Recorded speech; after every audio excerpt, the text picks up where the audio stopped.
کہ اسلام خواتین کو اپنے حقوق نہیں دیتا، اسی لیے اسے حجاب میں رکھتا ہے۔ اسلام ڈیگریڈز دی وومن، اسلام خواتین کے حقوق نہیں دیتا، اسی لیے اسے حجاب میں رکھتا ہے اور اس کے اوپر ظلم کرتا ہے۔ اس جواب کے پہلے ہم یہ سمجھ لیں کہ تاریخ میں ہم پڑھیں گے خواتین کے ساتھ کیا سلوک کیا گیا ہے، وہ ہم جان لیں، پھر ہم جواب پہ آئیں گے۔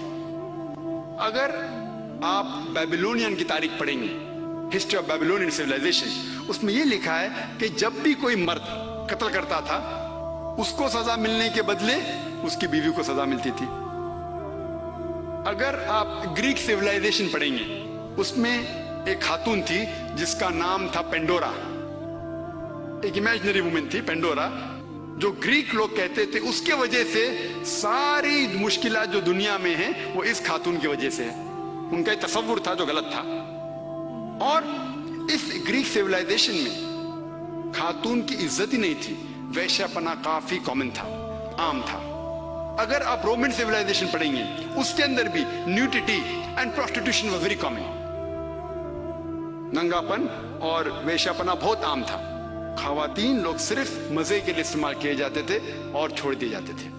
اگر آپ ایجپشین سیولائزیشن پڑھیں گے، اس میں خواتین کو یہ کہا جاتا تھا کہ وہ شیطان کی ایک نشانی ہے۔ اگر آپ عرب سیولائزیشن پڑھیں گے، قرآن نازل ہونے کے پہلے عربستان میں یہ حال تھا کہ اکثر جب کوئی لڑکی پیدا ہوتی تھی اسے زندہ گاڑ دیا جاتا۔ الحمدللہ ثم الحمدللہ قرآن نازل ہونے کے بعد یہ جو غلط کام بند ہو گیا۔ افسوس کی بات ہے کہ اپنے ہندوستان میں اب تک ہے۔ اسلام ایک وہ مذہب ہے اور محمد صلی اللہ علیہ وسلم وہ شخص ہے جن نے خواتین کا عہدہ اونچا کیا، الحمدللہ، انہیں حقوق دیے، انہیں رائٹس دیے، لیکن اس کے ساتھ یہ بھی دکھایا کس طریقے سے حقوق کو قائم رکھے، کس طریقے سے اس عہدے کو قائم رکھے۔ ایک ہوتا ہے کہ کہنا کیا کرنا، اور کس طریقے سے قائم رکھنا وہ بھی بہت ضروری ہے۔ تو اسلام نے یہ بتایا کہ جب الحمدللہ خواتین کو اٹھایا گیا ہے، اور کلی طور پہ عام طور پہ مرد اور عورت اسلام میں برابر ہیں، کچھ چیز میں مرد کا درجہ اونچا ہے، کچھ چیز میں عورت کا درجہ اونچا ہے، لیکن کلی طور پہ دونوں برابر ہیں۔ تو جب اسلام نے، قرآن نے عورت کا درجہ اٹھایا، انہیں یہ بھی چیز دکھائی کس طریقے سے اس سٹیٹس کو برقرار رکھے، اس عہدے کو برقرار رکھے۔ اور اکثر لوگ بات کرتے خواتین کے حجاب کے بارے میں، اللہ سبحانہ و تعالیٰ قرآن مجید میں پہلے مرد کے حجاب کے بارے میں ذکر کرتے، پھر عورت کے۔ اللہ تعالیٰ فرماتے سورہ نور میں، سورہ نمبر 24 آیت نمبر 30 میں کہ اے مومن مرد، اے مومن، جب بھی آپ کسی خواتین کو دیکھیں گے تو نظر نیچے کرو۔ اس کا مطلب جب بھی کوئی مرد خاتون کو دیکھتا ہے اور کچھ بھی غلط خیالات اس کے دل میں آتے ہیں، امیڈیٹلی قرآن کا حکم ہے کہ نظر نیچے کرو۔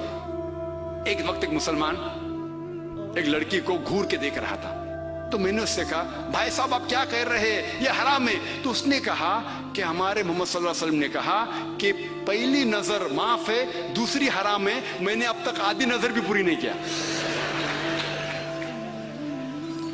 تو محمد صلی اللہ علیہ وسلم حدیث میں فرماتے ہیں کہ پہلی نظر معاف ہے، دوسری حرام ہے۔ اس کے مطلب یہ نہیں کہ اب 10 منٹ تک کہ لڑکی کو گھورتے رہو بنا پل کے جھپکائے اور کہیں گے کہ نظر پوری نہیں ہے۔ محمد صلی اللہ علیہ وسلم کہنا یہ تھا کہ اگر آپ انجانے میں کوئی خاتون کو دیکھ لیتے ہیں، لڑکی کو دیکھ لیتے ہیں، تو جان بوجھ کے اس کے طرف پھر سے مت دیکھو، اس کے خوبصورتی کو دیکھنے کے لیے جان بوجھ کے واپس سے مت دیکھو۔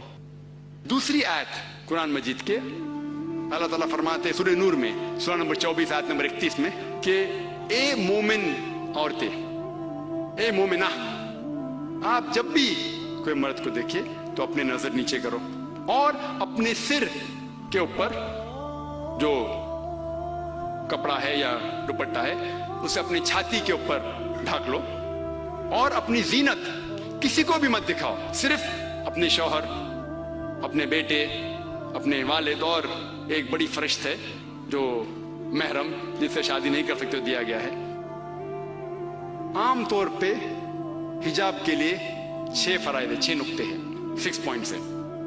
नंबर 1, एक्सटेंट औरा, जो मर्द के लिए है कम से कम नास से लेके घुटने तक, और खवातीन के लिए पूरा जिस्म ढका रहना चाहिए। सिर्फ जो दिख सकता है वो चेहरा और हाथ। कुछ उलमा कहते हैं ये भी ढका होना चाहिए। बाकी 5 बातें खवातीन और मर्द के लिए यकसा है। दूसरा पॉइंट, जो कपड़े वो पहन रहे हैं वो इतने पतले नहीं होना चाहिए ताकि कोई उसके आर पार दिख सके। तीसरा पॉइंट, ऐसे कपड़े, चुस्त कपड़े नहीं होना चाहिए जिससे जिस्म का ढांचा दिख सके।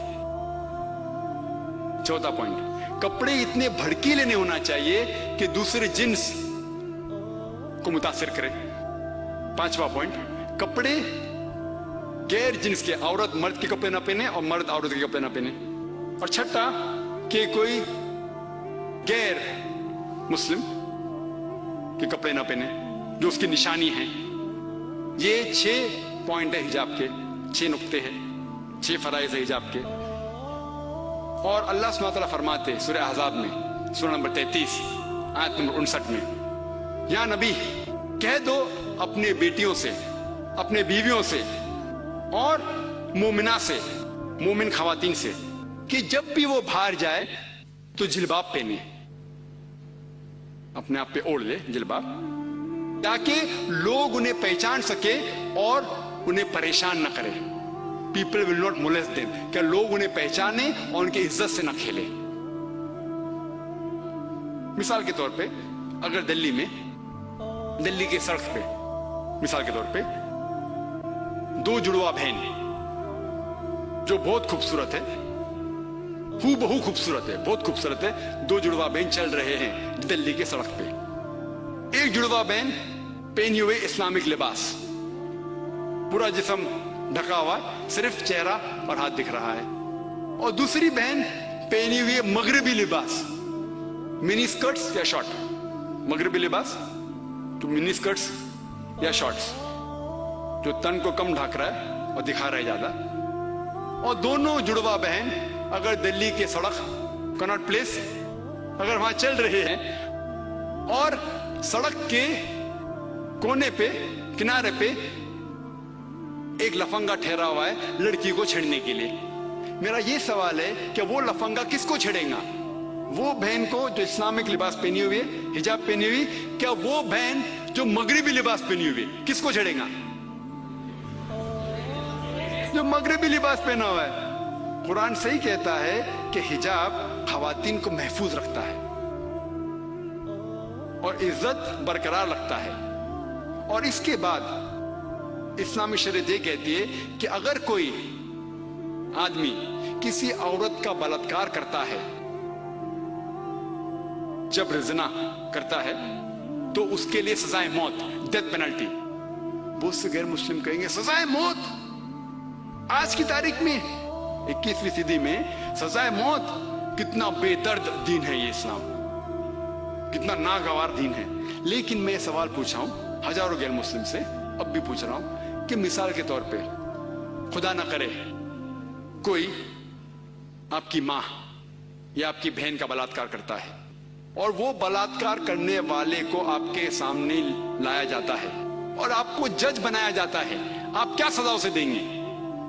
और 100% मुझे जवाब ये मिला कि सारे गैर मुस्लिम ने कहा कि हम उसे सजाए मौत देंगे। कुछ गैर मुस्लिम ने ये भी कहा कि हम उसे तड़पा तड़पा के मारेंगे। तो जब आपकी कोई वालदा या आपकी बहन का बलात्कार करता है, आपको उससे सजाए मौत देने का है, दूसरी किसी बहन का बलात्कार करता है, आपके सजाए मौत गलत है। ये डबल स्टैंडर्ड्स क्यों? जो लॉ होता है ये क्यों होना चाहिए? अगर आप जानते, आज जो लोग कहते हैं अमेरिका इतनी एडवांस्ड मुल्क है, लोग उसकी तरफ देखते, आप जानते वो एक मुल्क है जिसमें ज्यादा बलात्कार होते हैं। एक मुल्क है जो नंबर 1 पे नहीं है, लेकिन जो मैक्सिमम रेप जितने दुनिया में होते हैं उसमें से एक मुल्क है यूएसए। एफबीआई के स्टैटिस्टिक्स के हिसाब से 1991 के एफबीआई के स्टैटिस्टिक्स के मुतालिक उसमें लिखा गया है कि हर रोज अमेरिका में 1756 बलात्कार होते थे। 1996 के स्टैटिस्टिक्स के हिसाब से 96 के स्टैटिस्टिक्स के हिसाब से US crime department of justice वो कहती है कि 1996 में हर रोज ऑन एवरेज हर रोज 2713 बलात्कार होते थे। 91 में 1756, 96 में 2713। अमेरिकन लोग और जरा ज्यादा बोल्ड हो गए और हिम्मत वाले हो गए। हर रोज 2713, यानी हर 32 सेकंड में एक बलात्कार होता है अमेरिका में आज की तारीख में। हम इस ऑडिटोरियम में लगभग 2 घंटे से हैं। 2 घंटे से जब से हम इस ऑडिटोरियम में हैं 200 बलात्कार अमेरिका में हो भी चुके होंगे। मैं आपको यह पूछना चाहता हूं, अगर हम इस्लामिक शरीयत लागू करें अमेरिका में कि कोई भी मर्द कोई खवातीन को देखे और कोई भी गलत तस्वुर उसके दिमाग में आया, उसे अपनी नजर नीचे करना चाहिए। उसके बाद खवातीन सारा जिस्म ढके, सिर्फ चेहरा और हाथ छोड़ के, और उसके बाद अगर कोई मर्द बलात्कार करता है सजाए मौत। मैं ये पूछना चाहता हूं कि अमेरिका में बलात्कार की फीसद बढ़ेंगी, वही रहेंगी या घटेंगी? घटेंगी। आप इस्लामी शरिया लागू करो और इमीडिएटली आपको रिजल्ट्स मिलेंगे। और जो एक्स होम मिनिस्टर थे एल के अडवाणी, अभी नहीं है, इस देश के होम मिनिस्टर थे, उनने तजवीज की थी, उनने कहा था गवर्नमेंट से कि बलात्कार करने वाले को डेथ पेनल्टी मिलनी चाहिए। और मैं अल्हम्दुलिल्लाह उन्हें कांग्रेचुलेट किया। एल के अडवाणी जो होम मिनिस्टर थे, अभी नहीं है, उनने कहा था चंद साल पहले कि बलात्कार करने वालों को सजाए मौत होना चाहिए।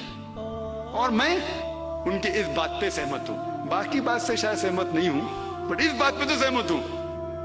और इंशाअल्लाह जो अगले होम मिनिस्टर आएंगे वो ये कहेंगे कि खवातीन को हिजाब भी पहनना पड़ेगा।